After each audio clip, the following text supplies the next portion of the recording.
podcast. Uses beard products. Welcome to another edition of the Around the NFL podcast. My name is Dan Hansis, and I am joined in a commissioner's suite filled with heroes. Mark Sessler, Chris Wessling, and Greg Rosenthal. What is up, boys? Hey, Dan. I tell no tales. Tall tales. We are still keeping up our unbeatable Favrean streak of being the last humans out of a stadium after a major NFL tentpole event. We are still at Tottenham Hotspur Stadium at 1 a.m. after the Panthers and Bucks went at it ages ago, and we're recording this from Commissioner Roger Goodell's suite high above the field. In fact, I hold in my hand, boys, a bottle of Ruggiero Prosecco Doc Hargio, and we will be opening this at the conclusion of today's episode. And Roger, you could bill us. Right. I guess my one suggestion for our fire us. commissioner Two would options. be, don't lock the fridges.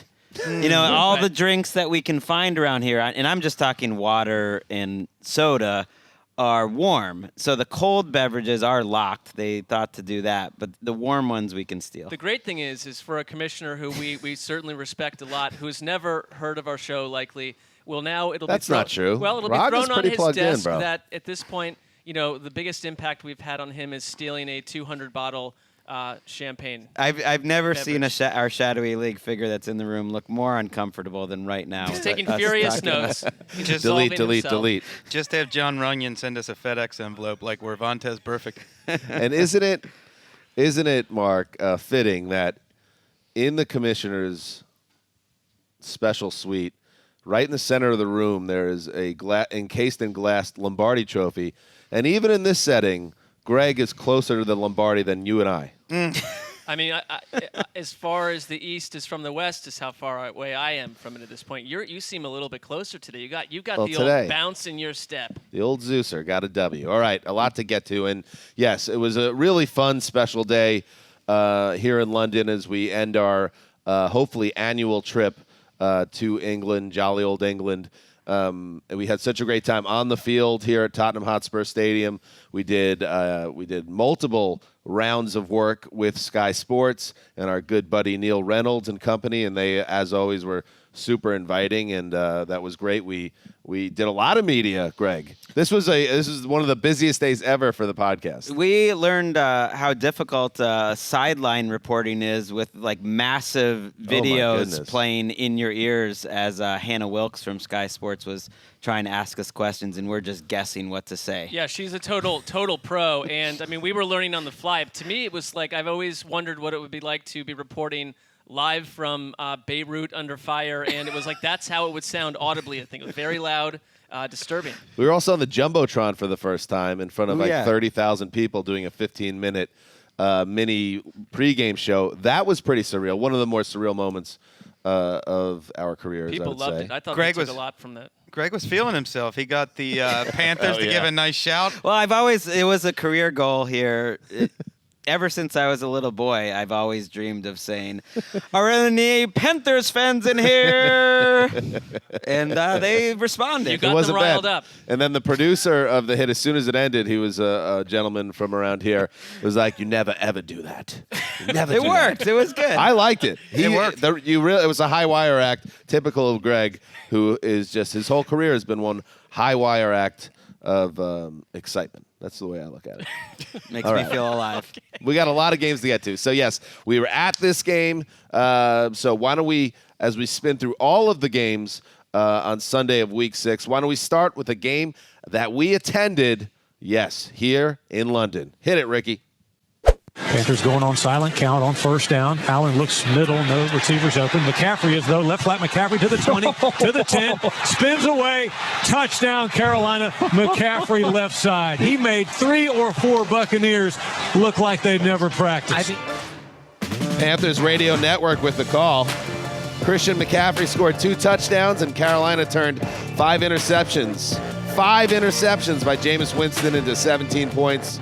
That's 4 straight wins now for the Panthers after a 37-26 win over the Bucs, and it wasn't even really that close because Carolina from the jump was the superior team. The very first play from scrimmage was a Jameis Winston interception, which was obviously a sign of things to come. Winston under constant duress. The right side of Tampa's offensive line was missing with injuries, and you could see it. We were lucky enough to be down on the field for large portions of this game, and also in the press box, which had a good line of sight. Amazing stadium. This is such a great place, and you could almost see it on Winston's face. He was shook, as the kids say. He was never comfortable in the pocket, and that led to turnover after turnover after turnover. And Carolina didn't light it up offensively themselves. I believe they finished under 300 yards of total offense, or were certainly in that neighborhood. But they didn't need to because they kept on getting good field position. Christian McCaffrey was held at about a yard and a half a carry, but still scored 2 touchdowns, including that 25-yard play where he broke about 7 pairs of ankles in the Tampa secondary. So the Panthers get the job done against a Tampa Bay team that seemed jet-lagged, quite frankly. 4 wins in a row, 4-2 now for the Panthers. I believe in one of our myriad prediction exercises, according to some of our listeners, I predicted a 5-interception game for Jameis Winston.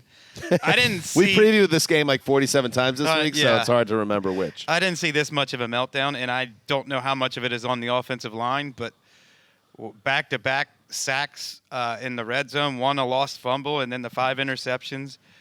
It was you're waiting for Jameis Winston to show tangible signs of improvement. And for the first 2 or 3 weeks of the season, you could say, hey, they're moving the ball, they're scoring points. It's the offense that's carrying this team. And now it's the same old Jameis Winston where it's 1 step forward, 2 steps back. You just can't trust him not to. Opposites attracting, You can't trust him not to get rattled and for that offense to have rhythm for an entire game. It just doesn't happen.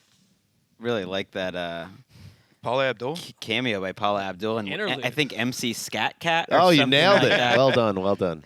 I feel like we've been building to this moment on the Around the NFL podcast since the moment Jameis Winston was drafted number 1 in 2014. It had to end here. Like, our journey of me defending Jameis Winston had to end in person in London after... Wait, you're going to stop defending him? I mean, what's there left to do? I mean, 5 interceptions, 7 sacks, 2 fumbles.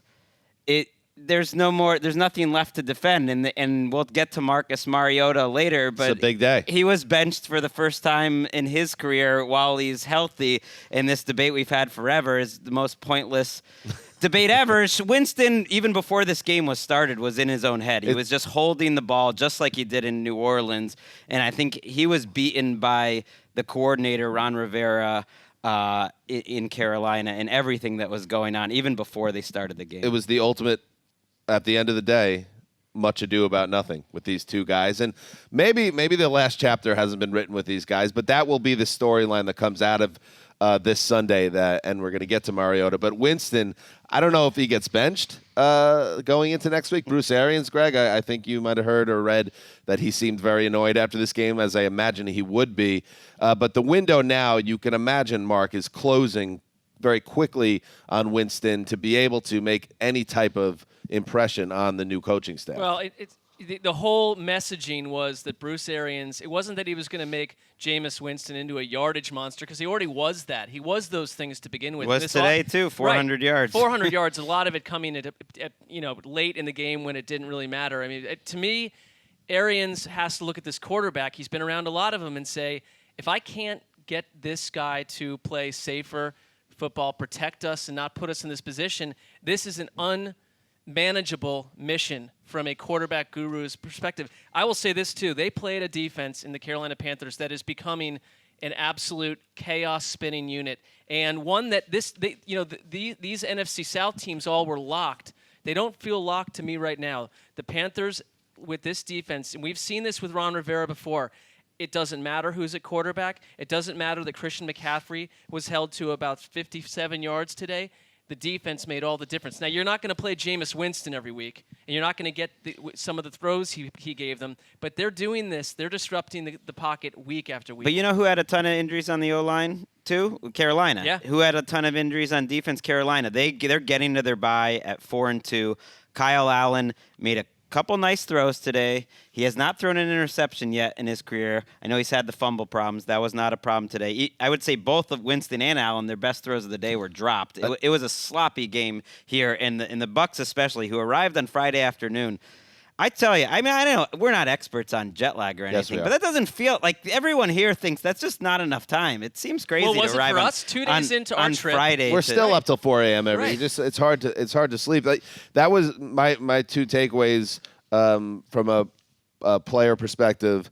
Nice revenge game by Gerald McCoy, 2.5 Very nice. sacks. He was probably the best player against today. Tampa. He was all over the place, living in the backfield. And yes, on the day that Kyle Allen has a nice day, not a lights-out day, but a nice day in a resounding victory for the Panthers, our own Ian Rappaport puts out a report this morning that Cam Newton might not immediately get a starting job back just when he gets healthy, which might not be for a while. We're still figuring out how long he's going to be out. But that we had heard whispers of that earlier this week, and then the report comes out that Kyle Allen, as long as they keep winning, you're not going to see Cam just waltz back onto the field. So that's a big subplot. Any final thoughts from this game? I'll boys? say one thing about the crowd here, because if this game were happening in Tampa, the stadium would have cleared out early third quarter when the wheels were completely spinning off the vehicle. And it's special here. People don't leave. And that's a unique thing. I understand why, if you're a season ticket holder in Tampa, you're very frustrated. But I think for the Bucs, who this was a home game for them, not in theory, but in practice, and they felt that support today, even when they were not giving any reason for that. The crowd was going crazy when they were scoring a touchdown down 37-20, when they were picking up first downs down 37-26. I was really impressed by the crowd in general. It was a home game in practice, but not in theory. I think right? Is it the other way around? In both, but in practice, I don't find home games to be in London necessarily. They had a better crowd than I expect. I figured it was going to be heavy. Carolina, it wasn't. I would say it was a little pretty heavy. Carolina, very neutral at best. Final thought, Wes. Well, I've got two of them. First of all, you can't bench Jameis Winston. Ryan Griffin, the backup, doesn't have an NFL arm. There's no point. They're 2-4. You're going to play this out. And Bruce Arians specifically cited Jameis Winston as a franchise quarterback for the reason he came back to the NFL as the Buccaneers coach. The second thing, Dan, we've noticed in London, there's a bit more of a Wild West atmosphere as far as things that people can get away with. We noticed Thursday night at one of our shows, they were handing out beers to the audience, which you would not see in America. At our NFL event. Never need an excuse to drink in England. In the press box today, toward the end of the game, Michael Pilardi, the punter for the Panthers, unleashed one, and the press box announcers announced this way. And this one is not fumbled by Bobo Newsom, the returner. Bobo Wilson. You would never hear that in an American stadium. No, you wouldn't. All right, let us move on to me, the best game of the day in Kansas City. 4th and 3 at the Chiefs' 27-yard line. Deshaun puts the leg down. Here's the snap. Watson throwing, and he hits Hopkins for a first down. The game is over. The Texans can kill the clock in Kansas City. What a gutsy call. 4th down. Watson to Hopkins to drill the knife in the heart of the Chiefs. Mark Vandermeer with there's that terrible new music. Ricky, we are going to address this together once we get back to the States. Pumps me up. No, we got to find another alternative. If we're going to be robbed of our rightful music by the shadowy league figures, we need to find something better. How Turn about that some down. Orinoco Flow?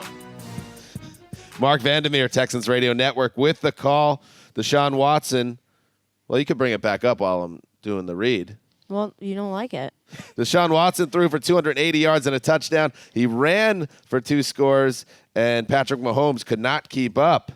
The Texans, a 31-24 win over the Chiefs in Kansas City. Wes, the Texans could have won this game going away had they executed better.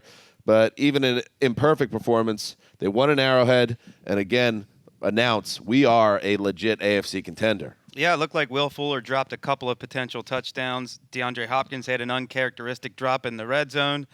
Deshaun Watson threw an end zone interception on 4th and 1. Kicker issues. They could have scored over 45 points in this game, and this is how dominant it was. It was the highest time of possession by an opponent in a non-overtime game at Arrowhead Stadium ever. Whoa. They kicked them up and down the field. Chiefs defense could not get off the field. They ran for over 190 yards on 40 carries. This was it seemed like the better team won. And this is going back a few weeks now. The Colts were the better team against the Chiefs last week. The week before that, I thought the Lions were the better team against the Chiefs. This is a team that's not helping his quarterback on a day when Tyreek Hill comes back and has a couple of, at least one spectacular play and another touchdown. This was an Arena League type of game where a stop kind of counted double. You know, you said they could have had 45, but a lot of those dropped plays, they end up scoring anyways. They didn't punt. The Texans did not punt. Unbelievable. The only way they were stopped were a mistake. Carlos Hyde fumbled on the first play of the game. There was an interception on a late throw from Watson, which was an incredible one-handed catch by Charvarius Ward. But other than that, they did whatever they want. It was downhill. The stat that is just wild to me, once the Texans took the ball late in the first quarter, they had 72 offensive plays to 28 for the Kansas City Chiefs. That is playing downhill. That is domination. But this was also a banged-up Patrick Mahomes. That's been weeks in a row at this point. Playing behind a banged-up offensive line. Right. He's not physically right. And on the flip side, you get Deshaun Watson. When you get these games when he's not thrown around, 0 sacks, and you have Carlos Hyde. I don't know what sort of body double switch occurred with Carlos Hyde at some point here. But Bill O'Brien, he went after him. And a lot of people critique that move, and for good reason, because Carlos Hyde has just not been a thing for a while, floating from team to team. 26 carries, 116 yards. They favor him over Duke Johnson. There's no question about that. And today, you know, he was a grinder for them. You couldn't get them off the field. We have enough evidence now to say that O'Brien, he had the Midas touch in that month heading into the season because in Laramie Tunsil, they got the left tackle they desperately needed. And for the second straight week, Watson was protected incredibly well. And when you protect Deshaun Watson well, he's as good as any player in the entire National Football League. So it's that type of thing. And in the running back tandem, that was a major issue with this team. They were going to lean on Lamar Miller, who, even though I used to be a fan of Lamar Miller, he never was a guy that scared anybody. And now they have this two-headed attack. It's amazing. Just 5 years ago, your team at the end of August was your team for the year. That's how the NFL works. Right. And now, you know, you got Carlos Hyde and Duke Johnson who aren't even there for training camp, and it's a whole new backfield. Your left tackle's new. It's just a different NFL now. They had 180 yards combined in that was Cleveland's three backfield touchdowns a year ago. Duke Crazy. Johnson had a receiving touchdown. It was really an athletic play to get himself into the end zone. I mean, it was just unbelievable. And the Mahomes injury, which the ankle injury suffered on Sunday Night Football, it's been a rough 7 days for this team. He got it rolled up on again in this game, and you could tell that he's not the same guy right now. Well, he took 2 massive hits in the first half where you're just not used to seeing him hit that hard. That said, they didn't punt either until the fourth quarter. They didn't have the ball in the second half, and they went 3 and out twice in the fourth quarter, and that basically was the ball game. The key sequence was, again, his protection breaking down late in the first half, and your boy, it was about 30 seconds left, and they're trying to get a quick 3 points. Well, what's your boy's name? You know who I'm talking about. The Texans pass. Charles Omenihu? Omenihu comes in. Rookie Greg fifth almost rounder. passed out there. He gets the strip sack, and the Texans pick up a quick fumble, and that was a 10-point swing, and that to me was the key sequence. Yeah, Mahomes is banged up, but that doesn't explain what's going on with this defense. This is supposed to be an improved defense. A couple of weeks ago, that was a buzzy narrative around it. Well, right now they don't look too hot. Well, by far their best player on defense is Chris Jones. He's one of the best defensive players in the entire league. He's not there, and their defensive end tandem of Frank Clark and Alex Okafor have been almost non-existent from a pass rush standpoint this year. And teams are running all over them, too. Wes, you worried about the Chiefs at all, or is this just a little bump in the road right now? I think we'll see a different team on offense when they're fully healthy, and now that they have Tyreek Hill back, that doesn't bother me as much. When the quarterback's healthy and the offensive line's healthy, they'll move the ball. It's the defense where I don't see that backbone that you need for a championship team. They're the team that needs the bye week to happen soon, and it doesn't happen for months for them. All right, so the Chiefs couldn't get any stops. Let's check in on a team that plays in the NFC West that couldn't stop getting stops. Can't stop getting stops. That's a thing. 4th and goal, 1 yard line. They walk up to the line. Here's a give to Malcolm Brown. 49ers push it back. He did not get it. The 49ers goal line stand. They will take over on their own 1 yard line. Greg Papa and Tim Ryan with the call. Yeah, that was really the turning point of this game between the Niners and Rams at the Coliseum. A goal line stop by that San Francisco defense in the second quarter, and the Rams never really competed again. The 49ers, 20-7, a win that even the score, even it was a convincing win score-wise. That doesn't quite tell the story here of how dominant the Niners were. I mean, this was a game, Jared Goff, a guy who this time last year was getting MVP chatter, and he's been up and down this year, as we know. But he was held to 78 yards passing, a career low, and no Todd Gurley. They ran the ball pretty well, the Rams did, early on in the game. But eventually San Francisco just squeezed the life out of the Rams in their building. I mean, that is a big, big win for the Niners, who are now 5-0. And any questions, Greg, about the Niners are being answered over the last 6 days with their performances against the Browns at home and the Rams on the road. And all these concerns that have been in the periphery around the Rams are now coming to focus as if to tell us the Rams might be in trouble. They are, because the 49ers and the Seahawks are in their division, and the 49ers almost feel chemically engineered to beat the Rams. The Rams' two biggest weaknesses, without a doubt right now, are pass protection. And so you play the 49ers in this front, and Jared Goff has no time. Jared Goff had one more first down than Blake Bortles did today. One. That's it. And then the other big weakness the Rams have had, really since Wade Phillips has been there, has been their run defense. It doesn't hurt you as much when you're ahead in games, but it certainly hurt today.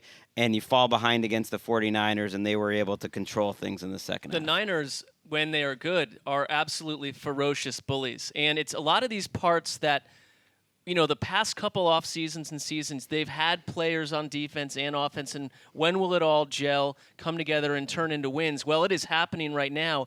And their formula, when they get up early in games or they start to tire out a defense, then unleash their ground game, they're unstoppable. And it's every team that deals with San Francisco comes out of it with that city's media questioning the coaching staff, questioning the quarterback attached to that team, because they're going in and dropping mega hammers on people left and right. And anyone who thought, oh, you know what, well, you've got to go actually beat the Rams for us to believe in you. Well, box checked. Have a nice day. Yeah, 2 weeks in a row they played against overrated offenses.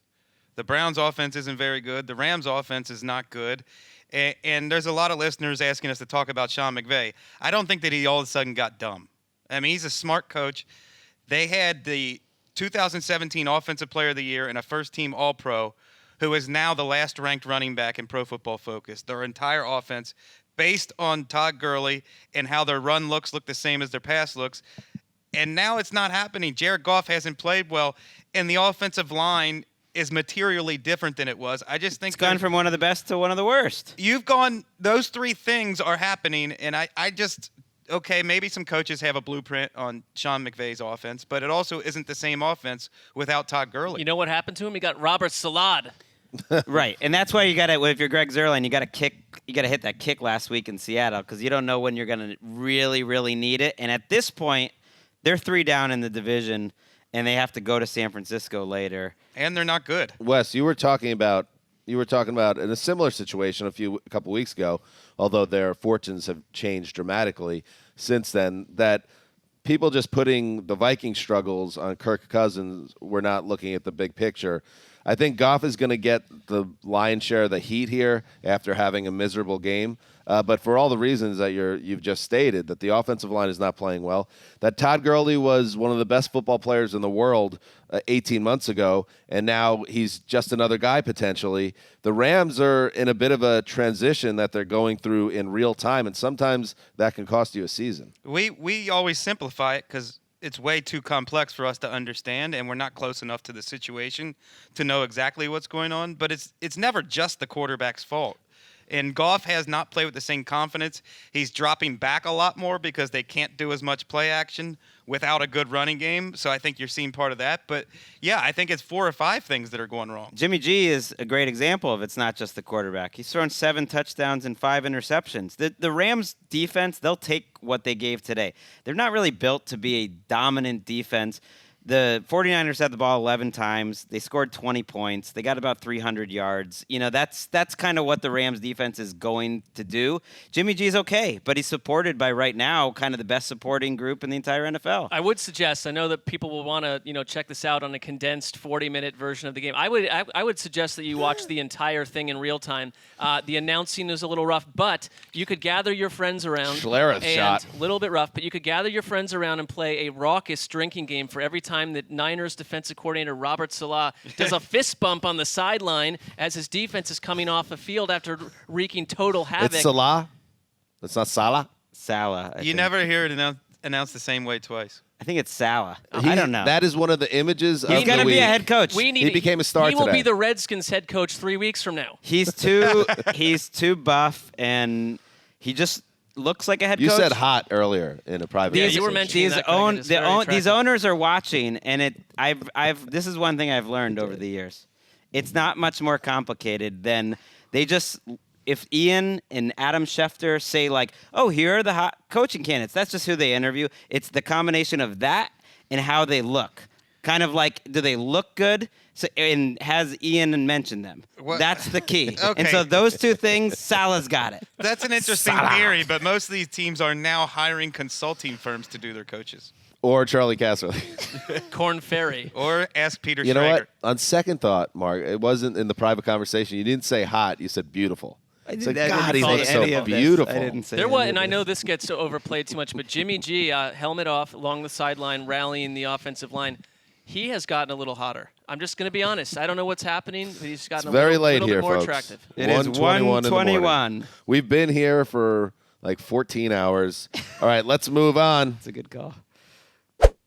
Mayfield looks that way, throws the slant ball. Bobble! It's intercepted! KJ Wright, the ball is tipped off of the receiver, Hilliard. KJ Wright is right there. He reaches out. The Browns fans are heading for the exits, and KJ Wright is heading for the end zone to kneel down and have his picture taken. 4 turnovers, 3 interceptions, 1 fumble by these Browns, and KJ Wright comes up with a huge takeaway, his first pick of the season. All right. Seahawks Radio Network with the call. No, Mark, it was not supposed to be going this way in 2019, but here we are. Baker Mayfield's fourth quarter interception, his third of the game and 11th of the season. A backbreaker for the Browns and a game changer for the Seahawks, who wiped away a big first half deficit en route to a 32-28 win in Cleveland, where the Browns are 0-3 this year. Mark, the Seahawks are the one team that can look at a 20-6 deficit, which is what they faced in this game in the first half, and they don't blink. Yeah, I mean, you and I were watching this, and we said that to ourselves because you never felt safe. To me, that Cleveland jumped out to that lead. Their offense, I thought, early on looked good. Baker Mayfield was pretty well protected in this game. It was they had 20 points before the first quarter was over. They scored 8 more the rest of the game, and it was just total collapse in the sense of not kind of unlike the Bucs offense too, where this team cannot overcome incredible mistakes against a team like the Seahawks that are playing like an NFC title contender right now. And it was the 3 interceptions. Nick Chubb, who played otherwise a fantastic game and looks like one of the best running backs in the NFL right now, had a very costly fumble. Sandwiched in between those mistakes was a blocked punt that turned the tide as well. Cleveland when I watched Freddie Kitchens a lot, he is getting killed after this game for a series also, and I will try to I'll explain it in compact fashion. He essentially, they drove down deep against the Seahawks, and we went forward on a 4th down and something like outside of the red zone. 4th and 3 at about the 25 or so. We watched that happen, Yeah. and they got it, and then they got down deep to 4th and 1, and it's like, listen, you got to go for it again. You already went for it. Why would you now kick a field goal? And they attempted to, and this was at a key point in the game, and Nick Chubb rolled in for the touchdown to cap what was a successful drive, but Freddie Kitchens had thrown the challenge flag right before he crossed the goal line for a previous play where Right before the snap. Jarvis Landry looked like he had been fumbled the ball into the end zone essentially. And there was a lot of rigmarole around that. That call was not upheld, so the Browns had to go for it again, and they did not get it. And then they come back. Seattle marches right down the field. Well, Seattle 14-point swing. No, Seattle at that point actually was forced into a punt. Oh, that's right. And Cleveland did come back and score the touchdown. Right, they took the lead. They did. I would say this, though. And the field position was part of it. Right, and my point is that Freddie Kitchens should not be killed for being aggressive and doing what he did. There are times when this offense, and it feels like it's a coaching thing, just is a little overwhelmed and doesn't have a full game plan together. The part of the game I was thinking of, Browns are in control of the game. This seems to have happened a couple times now where Cleveland has a chance to really put a stamp on a game and then things go sideways. They're marching down the field late in the half, up, I believe, double digits. Baker throws an interception in the end zone. And then, to compound matters, the defense then lets down and Seattle marches all the way down the other way in the other direction and scores a touchdown. It's just that's the type of stuff that's happening with the Browns this year. They are not executing the way they need to execute, right. And they're 2-4 because of it. It's also the stuff that's been happening to Seattle because there is total team belief. They are as well coached as any club in the league right now, and I think it's a lesson. And I know everyone wanted Cleveland to be 6-1 at this point. It is a lesson against a team that was better prepared, has players that don't make mistakes, and Cleveland's still learning how to play there. They've had to deal with the Rams, Niners, and Seahawks over the last 3 weeks, and have the Patriots after the bye. They nearly beat the Rams. They nearly beat one today. They lost to a better team today. The Seahawks are an NFC title type. And contender. They were short 3 offensive linemen, the Seahawks. But you know what? Russell Wilson and MVP candidates and good organizations like the Seahawks do, they close. They get that end of the first half touchdown. The Browns took the lead in this game with 9 minutes left. And what does Wilson do? He goes 9 plays, 64 yards, touchdown. The next time they get the ball, it's not over yet either. They get their 2 first downs to say bye, Browns. They closed out the game. They picked up the interception. Mayfield is just like a hair bit behind his receiver. Hilliard makes a bad play, and it gets picked off. And that's just what's killing the Browns. It's just these little things, but they're not closing. I should mention, too, Baker played through a hip injury that I think I wouldn't be surprised if it knocked him out for a game or two because he was in noticeable pain. Yep. He's going through the painful process of trying to become what Russell Wilson is, and he's just not there yet. Nope. And we talked about it on Thursday. This was a big game at home, and they need now a really season-changing win, and maybe it's against the Patriots. But right now, don't hold your breath. It is not looking good for the Browns. Let us move on. 3rd down and goal from the 5. Bridgewater in the gun. 3 receivers left, 1 right. Jags rush 4. Bridgewater throws back of the end zone. Caught! Jared Cook, touchdown back of the end zone. And that is a huge score by the New Orleans Saints. Cook is cooking. Zach Streve, Deuce McAllister, Saints Radio Network. Teddy Bridgewater found Jared Cook. There's Jared Cook. Jared Cook making a play. 4-yard score early in the 4th quarter. The Saints held on to beat the Jacksonville Jaguars 13-6. New Orleans is now 4-0 without Drew Brees. West, the Jags and Gardner Minshew are the latest to feel the wrath of New Orleans' swarming D. I felt the wrath, too, because I locked up against this team. Oh, no, Wes. We're in historic territory now. I am in my own head so bad. I feel like I have a good beat on this New Orleans Saints offense. Teddy sailed a bunch of balls early. They were not impressive. But I've underrated the defense's ability to keep the other team's offense from really cracking double figures or doing much of anything. They just play so well as a team together. They've been doing it ever since Drew Brees went down with the injury. They did it again today. This was the first time that Gardner Minshew really looked like a rookie. He was overwhelmed, did not complete 50% of his passes. They got the ball back with 7 minutes to go and a chance to tie and went 3 and out. Never got the ball again because the Saints are playing that winning brand of football right now. Is Dennis Allen doing better than any defensive coordinator in the league? I don't know if we've said his Salah. I don't Salah. I don't know if we've said Dennis Allen's name yet, but if you go through the game plans of the teams that he has shut out and shut down in a row, whether it's Seattle, Dallas, Jacksonville, whom I forgetting last week, I mean, he has won against his opposing offensive coordinator week after week. Dennis Allen. Just keep him as a coordinator. Sure. Do not hire I'm him not as a head saying you coach. need to be a head coach. I mean, that's a great job. He's making a lot of money, making a lot of people happy. I once saw Dennis Allen at the Combine, and he was coming out of the men's room as I was going in, and he was very nice and held the door for me and couldn't have been a nicer gentleman. So I would support him as a head coach candidate. Good if he were to nug. Good nug. Go back to that. Not route. one of those guys who kind of like are weird and will try to like get by you because they don't want to touch the handle of the bathroom door. It's like, calm down, guys. No, he handled it very well. I was sick with the flu at the Combine. Remember how sick I got? And I was waiting in the airport, and I saw Dwayne Haskins go into one of the family stalls, like the Yes. single stalls, like a family one. And he was in there for like 25 minutes.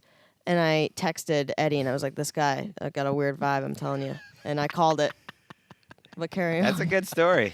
25 minutes. So what, you Oh, camped really? out? That's a major red flag. I was sitting. camped out, you I were was there at, waiting. I was at a restaurant. I was like eating, trying to get some soup, and I saw him go. There was like a mom and kids, and he like went into the single bathroom. Might have been a medical. You might have been an emergency. No, the red you know. flag could range from Anything. any number of things, but none of them good. No. You've been holding on to that story like a pro for a while, waiting Right? to drop it at Drop the ideal bomb moment. in Rog's suite in a big spot. You know, Mark, you and I, it's become a little rivalry about the belief and failure to believe in Gardner Minshew. I'm not going to pile on because it's one game against a great defense. But I did think, he's in trouble when I saw the ESPN profile that called him a genius this week. I said, that's going to jinx him. He got jinxed. It was a bad game. I mean, okay, but I think I look at the rest of the offense around Gardner Minshew, and I feel like he's done a lot with a little. They just don't seem to me to have all the parts together. Alvin Kamara looked very banged up in this game, and he's producing like a guy who's banged up. It wouldn't surprise me if they sat him down. It seems like a good idea. Any other thoughts on this game, gentlemen? I'm going to quit picking against the Saints. Let's move on. High formation, play action, Kirk straight drop, pass it, fires, caught Diggs, back in the end zone, touchdown! Stephon Diggs just hit the touchdown trifecta. The game I should have locked. Ugh, Wes. Sorry, bro. It happened. Paul Allen, Vikings Radio Network. Kirk Cousins, Stephon Diggs. 3 times it worked. Kirk Cousins threw 4 touchdowns overall, threw for 333. It is 1:31 a.m. yards. The Vikings destroyed the Eagles 38-20 in Minneapolis. Greg, you have to hand it to the Vikings. 2 weeks ago, they looked like a team on the brink of implosion, and after Sunday, they look like a team that can take out anyone in the NFC, especially in their building. 4-2. We asked the question going into this game, and this is partly the question that got inside of Chris Wesseling's head. Do the Vikings In his trust mind. Kirk Cousins? We said it on Thursday. Do the Vikings trust Kirk Cousins to go over the top of the Eagles over and over, because that is so clearly the way to beat them, instead of trying to run into a brick wall? And you know what? We found out the answer is yes, he can do it. I mean, he got Stephon Diggs almost to 200 yards by the beginning of the second quarter. I think Zach Brown was the linebacker of the Eagles who called Kirk Cousins the weak link Stupid. of the Minnesota Vikings That was this week. stupid. Unfortunately, the weak link in this game was Sidney Jones. You don't want to ever just pick on one guy, but we do it with Cousins. And Sidney Jones, the cornerback for the Eagles, was just filleted up and down the field throughout the game, had some penalties. It was a disaster. Dan, sorry, you cannot That's continue it. with the sound. I'm not I going love to it. last to this show if What? you do it. Which one? Just all of them. I don't mean I want you to, but I just my mind is That was stupid. No, Kirk Cousins. Shout out to Kirk because It's the every week Kirk update. I believed Chris. in you, Kirk, and he's a guy that you could hate on Kirk Cousins, and I get it. But he is not a guy to completely disregard because Oh, no, this game didn't exist. It didn't happen on national TV with everybody watching, so it doesn't count for Kirk Cousins' stats. I think this one doesn't fall under the classic Kirk Cousins dominant, because this is against a dominant performance, because this was against a good Eagles team. Maybe an Eagles team that's not quite as good as Their some pass people, defense is a weakness. including myself, have thought them to be. Mark, I knew entering the season, Yeah, you and no, I were on my the same mind's- page my on mind this. is changing. My mind is very Yes. confused about this right now, I'm just setting you up about for this where one. Philly stands as a team through 6 weeks. But this has been a great bounce back by the whole team, but especially Cousins, who was really under a lot of pressure to perform in the last 2 weeks, and that's exactly what he's done. Well, I've been shredding. Shout out to Kirk Cousins. I've been shredding the Vikings for just simply not believing in a lot of things about them, and I will be silent now because this is one. What that about changes next your... week if the Well, no, then I mean, it's back to everybody thinking Kirk Cousins just flat out can't play football for some reason. But I don't think I think at least with the four of us, we've come to the conclusion it's not just simply a Kirk Cousins thing when the line was giving him constant issues. I think they correctly went and attacked an Eagles defense that outside of that Jets game, minus Sam Darnold, which means nothing, is giving up about 27 points a week and is not a strong defense and is that. I don't see the quick fix there, how that's going to change. And the Vikings, I wonder if they had internal meetings at some point to say we need to be more than just Dalvin Cook running the ball 35 times a game. And there was maybe a bit of a look in the mirror. Well, that was at the center of that entire controversy around the team 2 weeks ago. Adam Thielen spoke up. Stephon Diggs tried to pull an Antonio Brown for a moment there, and I guess changed his mind. They said we were really good on offense last year. Let us be us, and you could essentially have Dalvin Cook still be special while also keeping our passing game relevant and competent, and that's what we've seen the last 2 weeks. Those things can tear a team apart from the inside out, and the opposite has happened here. Right, and sometimes it just comes down to hitting one play, and that just changes it. He hit a nice throw to Diggs early. Then there was a total busted coverage where he had two guys that could have had a 50-yard touchdown. He makes the right play on that, and suddenly you're rolling. But the difference between when I was watching these two teams, the Eagles' offense, everything they do is hard and contested, and Carson Wentz is working really hard for it, and the receivers are working hard for it, and Howard and Sanders are working hard, and no, they're not that open. I'm used to seeing things be a little easier where the scheme is helping out the Eagles, and instead it's Carson Wentz needing to play really great to not even keep up with the Vikings, and that's a problem. The Eagles' offense also needs to be better. It doesn't help the people wondering if the Frank Reich argument, where you lose a lot of offensive coaching talent, and their offense is never really. We're still talking about that. Doug Peterson's a good coach. He is a good coach. He is a good coach. There's no question about that. And but Frank Reich's a good coach. They had two good coaches. They've never been the same on offense. We can still talk about it. They really miss Deshaun Jackson just because they don't have anyone that stretches the field, and that's a weakness of their roster right now, which everyone like me talked up because Aguilar is just not a guy you can rely on right now, and their rookie Ortega-Whiteside has not earned.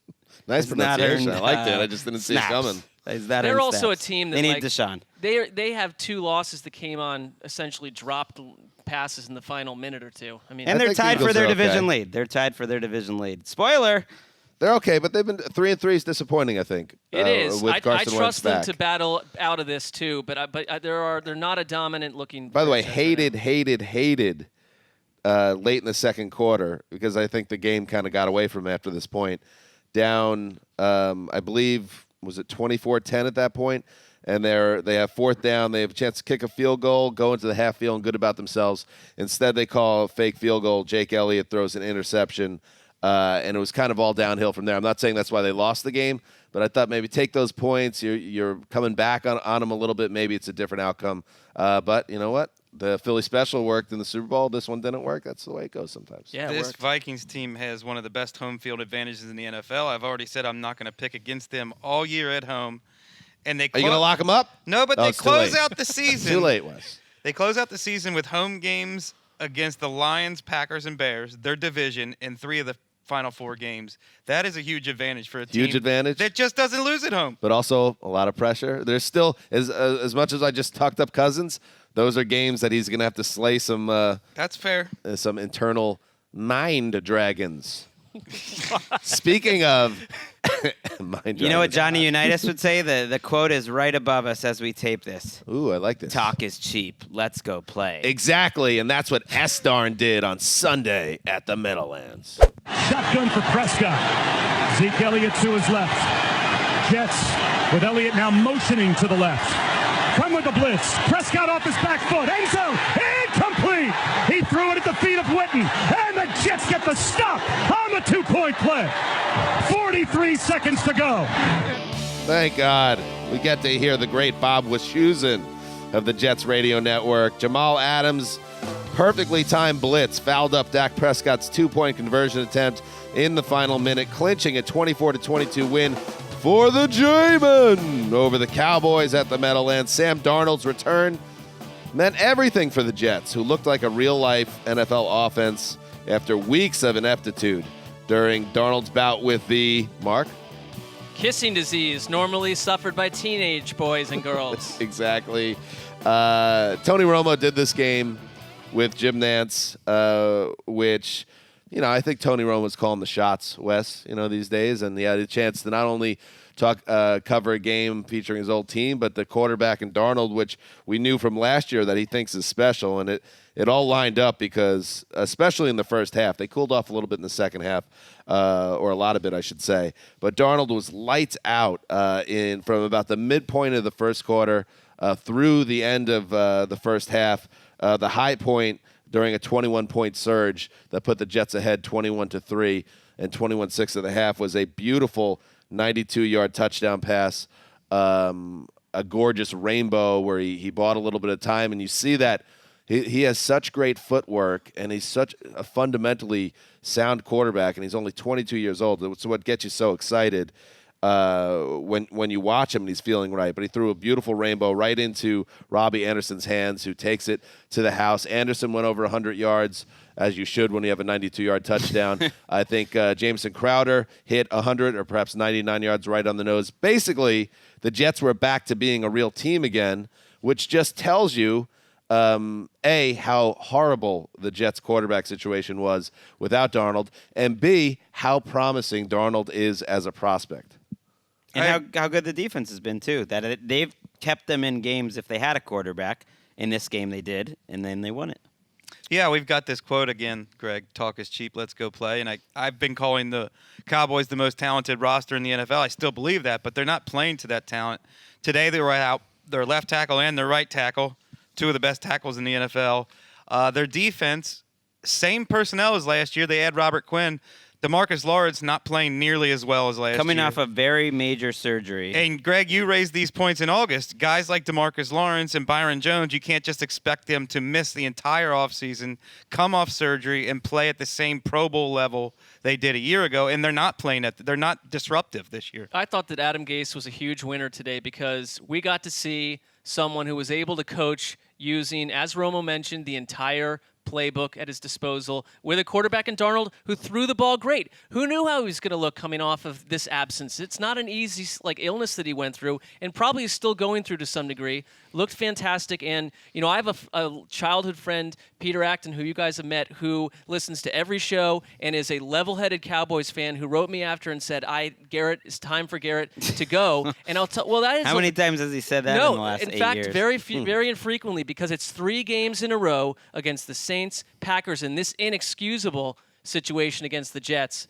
I mean, they were pretty banged up on the road. They are, but they have been ill-prepared, too. Yeah. They have no advantage from the coaching position. Well, and good luck in the NFC. I'll say this, because the Jets season was so weird that when we were all going into week 1, I think we were all on the same page that the Jets could be a very competitive team. Maybe not a Super Bowl winner, but a team that could, if things broke the right way, win 9 or 10 games. And they looked like that for most of week 1. Darnold disappears, and they're arguably the worst team in football.